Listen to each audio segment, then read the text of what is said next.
It all started on a quiet Saturday morning when my husband, David, received a sudden call from his boss. David had been working tirelessly at the company for almost 5 years, but interactions beyond work matters were rare. That morning, however, changed everything. His boss, Mr. Richardson, had invited him, and surprisingly me, to spend the weekend at his private cabin. At first, I assumed David would decline, thinking perhaps it was a work meeting disguised as a weekend escape. But Mr. Richardson specifically requested that I join. His exact words, according to David, were, "I think your wife should come along too. I believe it will help." I was confused. Why would his boss want to meet me, of all people? My life was simple. I managed a small local bookstore and spent most of my time organizing charity book drives. I wasn't used to corporate gatherings or meeting high-ranking officials. Still, something in David's tone hinted that this was important. We packed lightly, uncertain of what the weekend held.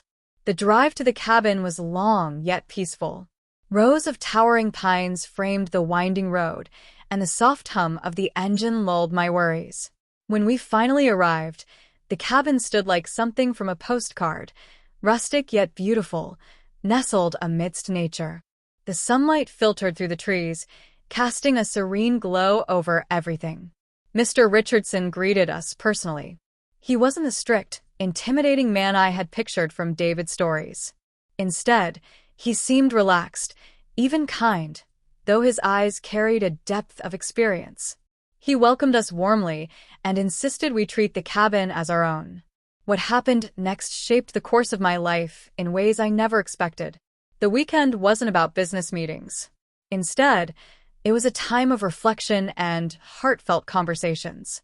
On the first evening, as we all sat near the fireplace, Mr. Richardson opened up about his own struggles. He shared how, years ago, he had nearly lost everything, not just his business, but his family. His honesty was disarming. He spoke of mistakes, regrets, and the weight of responsibilities that often drowned personal happiness. He looked at David and me, explaining that he saw in us the early signs of a mistake he had once made, letting professional pressures pull him away from what mattered most. His words stirred something deep within me. Our marriage, though stable, had become routine. David worked late. I filled the empty hours with books and tasks, pretending I wasn't lonely. We barely talked about anything real anymore. Sitting there, listening to Mr. Richardson, I realized how much I missed the connection we once had. That night, lying awake in the cabin's small guest room, I watched David sleeping peacefully. I thought about our life together. The dreams we once shared had faded into mere survival. Was this what marriage was supposed to feel like? Quietly coexisting? Tears filled my eyes.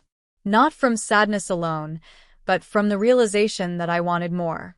Not material wealth, not grand vacations, but emotional closeness, the conversations, the laughter, the comfort of shared silence. I had buried those desires under daily life's monotony. The next morning, after a simple breakfast of freshly baked bread and coffee, Mr. Richardson invited me for a walk. David stayed back, perhaps sensing that this conversation was meant for me. We walked through the woods in silence at first.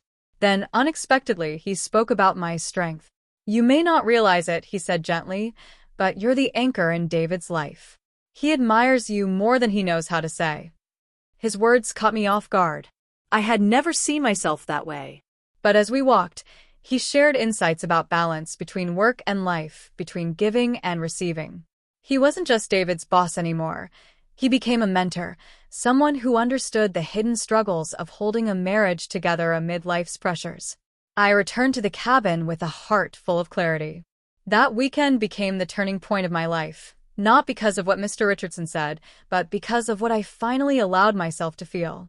I realized I had been waiting for David to change, to notice me, to make time for us.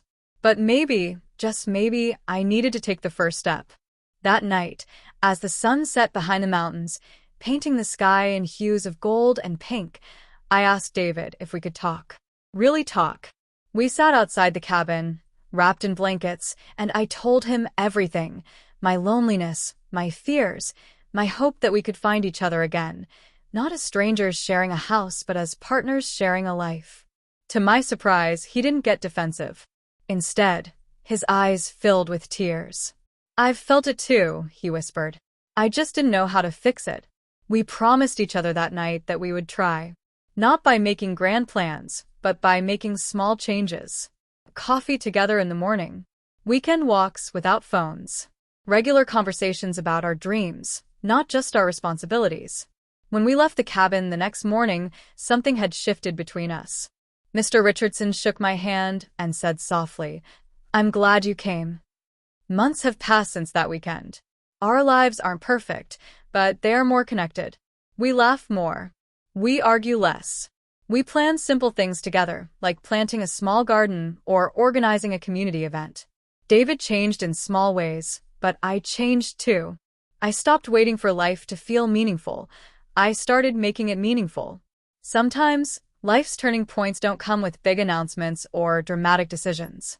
Sometimes, they come quietly, like an invitation to a cabin in the woods.